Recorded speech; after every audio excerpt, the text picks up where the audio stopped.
Voltamos para o segundo bloco do programa de hoje sobre o futuro do trabalho em Cuba. Estamos conversando com Nildo Ouriques, professor do Departamento de Economia da Universidade Federal de Santa Catarina. Professor Nildo, muitos analistas aí estão vendo essas demissões e esse deslocamento de algumas atividades do setor estatal para o setor privado como uma estratégia do governo cubano para corrigir especialmente duas distorções. A primeira, porque traria para a legalidade milhares de pessoas que estão na informalidade ou na ilegalidade e que, porque atuam num setor paralelo da economia e fariam com que essas pessoas pagassem impostos. E a segunda, reduziria consideravelmente a folha de pagamento do governo cubano. O que o senhor pensa dessa análise? Bem, na verdade, mais do que demissão de 500 mil trabalhadores, tem esse reordenamento geral da economia cubana. É uma economia que hoje exporta 10% de tudo que produz, de produtos de alta tecnologia. Nenhum país latino-americano consegue fazer isso. Certo. E uma economia pequena, caribenha, nós não podemos comparar Cuba com o capitalismo brasileiro. Tem que comparar com o Haiti, República Dominicana, os países do Caribe. São pequenos países periféricos. Há uma informalidade em Cuba muito pequena. De fato, o controle estatal sobre a atividade produtiva é quase completo. Então, o efeito disso será pequeno, né, em primeiro lugar. Segundo, é preciso ver que tem essa grande redefinição da economia cubana. Uma economia que se reinsertou na América Latina na medida que um conjunto de governos passaram a ter uma relação comercial, industrial, financeira, tecnológica, científica com Cuba, que nós não tínhamos no passado.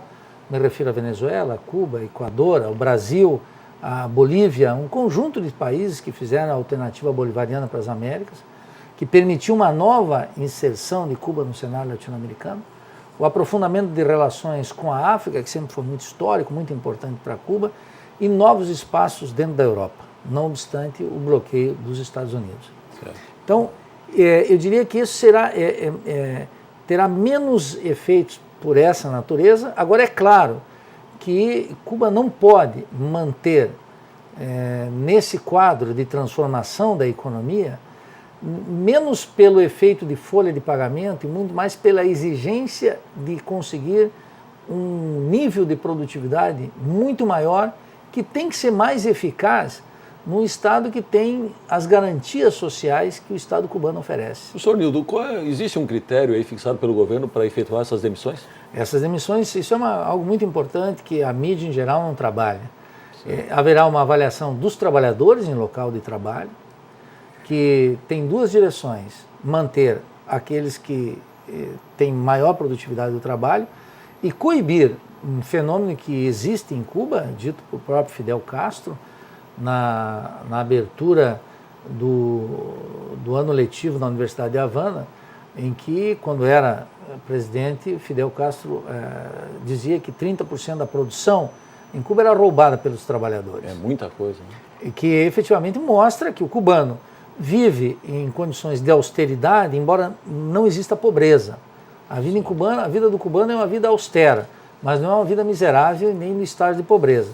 Bem, esses trabalhadores terão que passar, então, quase que por um teste moral. Quer dizer, quem tem a prática de saquear o Estado, numa caixa de charuto, por exemplo, para dar o exemplo mais conhecido no mundo, evidentemente terá seu emprego claramente sob questão agora. E não é uma avaliação só de cima, é uma avaliação feita pelos trabalhadores em cada unidade produtiva. Bem, é fato que a Confederação dos Trabalhadores Cubanos ela apoiou a decisão do governo em demitir esses 500 mil funcionários públicos. Até em comunicado oficial ela disse que o Estado não pode mais continuar com esse modelo de empresas ineficazes, com quadros inflados, etc. A pergunta, Cuba não demorou demais para perceber que o que os países do leste europeu aí perceberam há 20 anos? Porque até uma sapataria estatal existe em Cuba?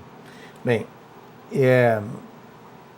o leste europeu, na verdade, não fez uma transição como Cuba teve que operar a partir de 89.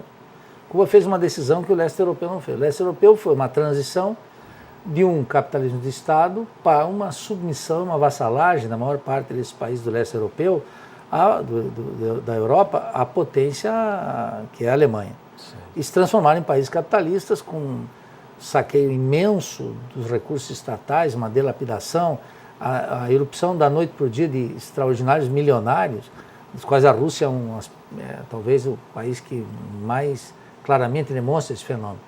Cuba, nas condições da periferia capitalista latino-americana, preferiu fazer uma transição mantendo as conquistas sociais da Revolução. Agora, é claro, durante esse período, de 92 a 95, Cuba incentivou muito a iniciativa individual e abriu um conjunto de setores para a exploração privada. Depois, com a melhoria da saúde e da economia, ela voltou a ter um controle estatal. E agora, em função das exigências internas, das carências internas e do impacto da crise, ela voltou a abrir. E quais as atividades que vão ser mais incentivadas? As atividades serão mais incentivadas, em primeiro lugar, é a construção civil, tem um déficit habitacional importante, que precisa ser saneado. As atividades de alto desenvolvimento científico e tecnológico, um reordenamento do sistema de ensino, como eu mencionava. Por exemplo, vão fechar faculdades de jornalismo e de ciências sociais. Vão abrir de física, química, matemática e biologia. Quer dizer, um reordenamento da economia global que pega o funcionário ineficiente, as áreas estratégicas, o sistema de ensino, as áreas abertas à comercialização e as associações com o capital estrangeiro, sob controle do Estado e maioria do capital acionário cubano. Enfim, um processo de transição que Cuba vem fazendo desde 1989, lento, gradual, sob controle do Estado e sem diminuir o padrão de vida da sua população. E sem renunciar a algo que para os cubanos é muito, muito fundamental, que é a soberania nacional. Certo. Nós precisamos chamar mais um rápido intervalo. Nós voltamos em seguida. É só um minuto.